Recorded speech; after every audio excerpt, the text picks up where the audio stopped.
Everybody, welcome to this week's edition of Heat Seeker Outdoors. This week we're going to do something a little different just to kind of break our turkey series up. We're going to show you a little bit of what we do as far as kind of the preseason scouting, maintenance of the food plots, and then a little bit of redneck blind. We're going to talk about why we like the redneck blinds. So hope you enjoy this week and keep watching.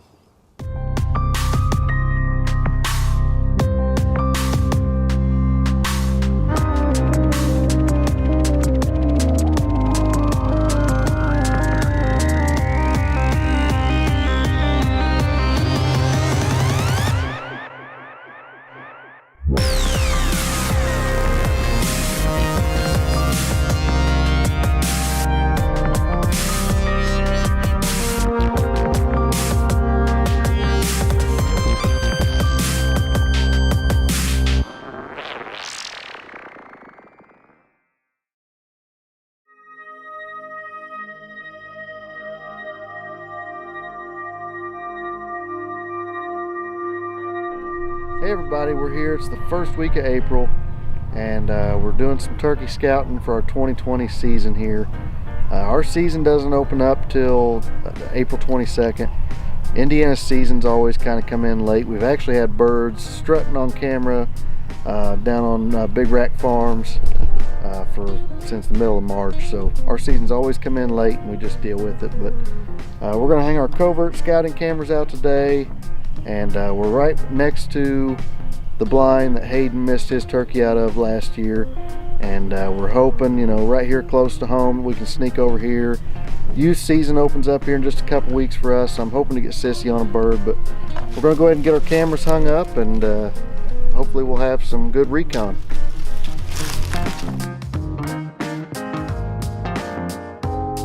So we'll talk just a little bit about location that we like to set.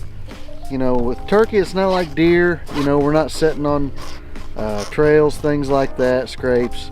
So what we're looking for is kind of like pinch points and points that they're going to have to come across, or we look for dust bowls, things like that, that just to kind of try to narrow down where they're traveling, just to see if they're there. Because really, with trying to get pictures, you're just trying to get pictures of them to make sure that they're there. You're not, sometimes you'll see a turkey bigger than another one maybe, but for the most part, we're just scouting to make sure birds are here. So we're here on a point right now, and this is where the field kind of narrows down and pinches together. So anything coming from about 3/4 of the way across the field towards us, we should be able to catch them coming across here. So that's one of the locations that we're using for our covert scouting cameras.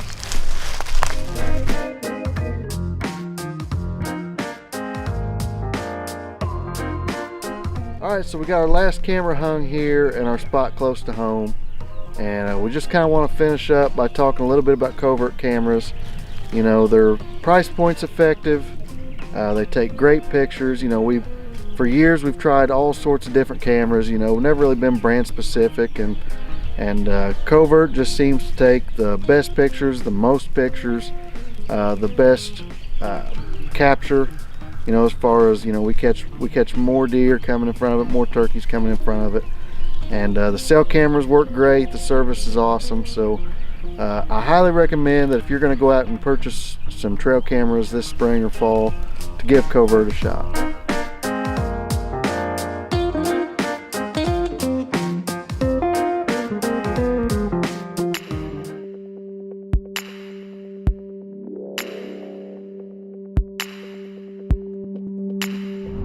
Hey everybody, we're on our way down to our farm we take care of down here in southern Indiana. We're going to plant our spring food plots. We're in that kind of funky weather pattern here. We're looking at a big rain possibly tomorrow. We had a chance of snow a couple days ago, so we're trying to do some frost seeding.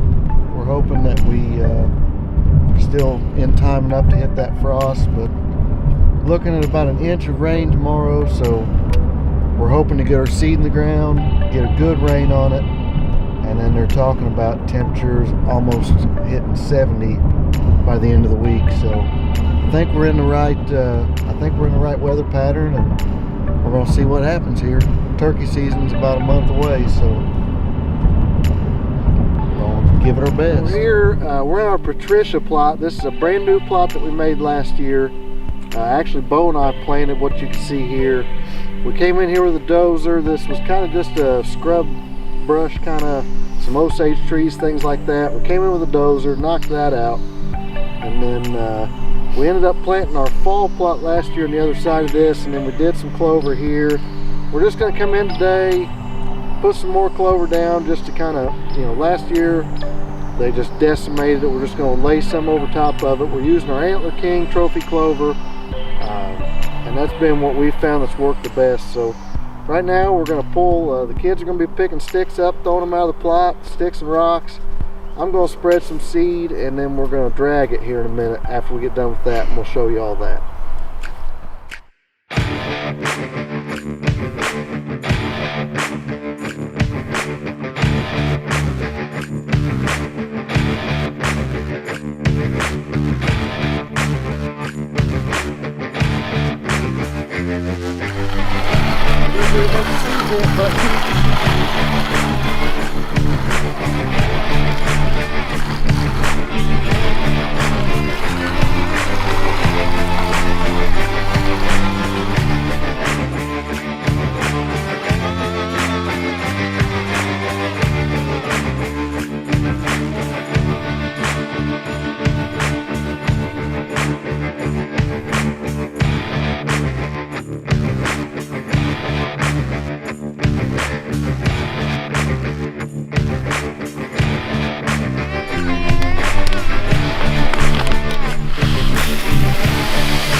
We've got everything thrown out of our plot, the bigger sticks and rocks and stuff.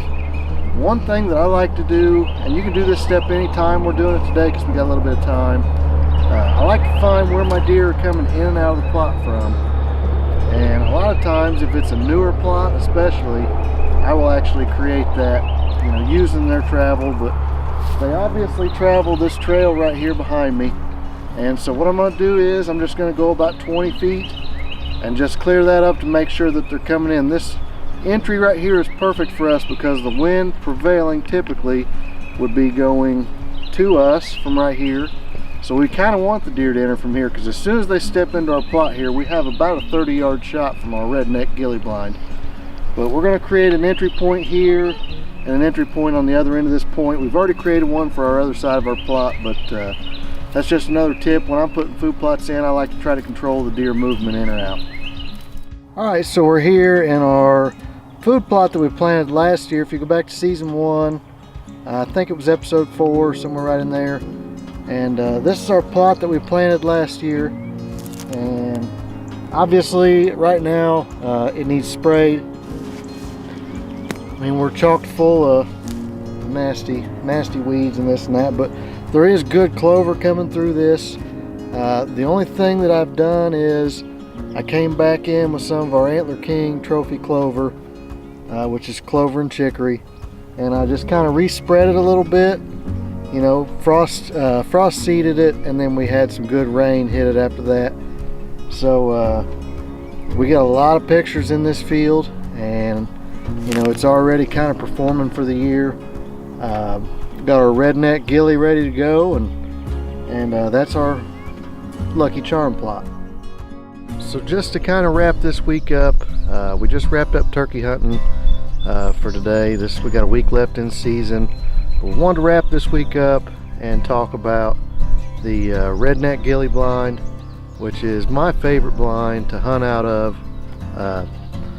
You know, there's just something about the hard blinds are really nice, especially with the weather. When the weather, you know, don't know rain, cold, all that kind of stuff. But there's something about that ghillie blind. You're still out in the elements a little bit, and it just feels more like hunting to me.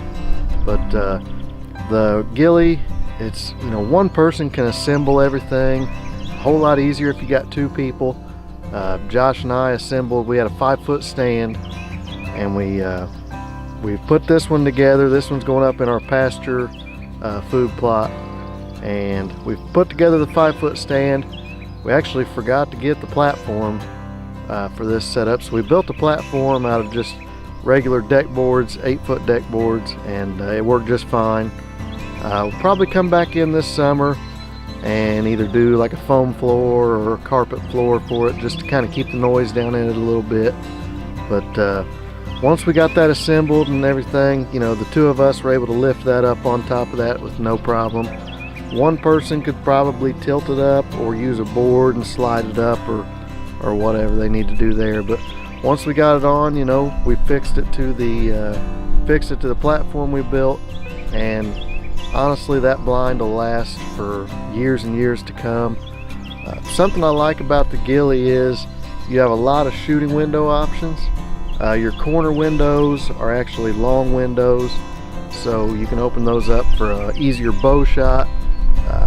You can shoot a bow out the front window, no problem, but those corner windows being open like that are really nice. And you know, when you start to get elevation, sometimes you get something in a little closer. It's nice to have that additional space there on that corner window.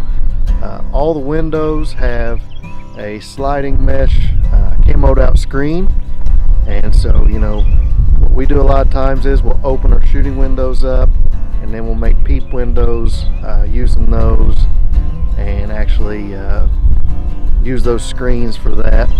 The inside of them they're really roomy, and they're awesome, especially if you're going to try to film with a cameraman and a hunter.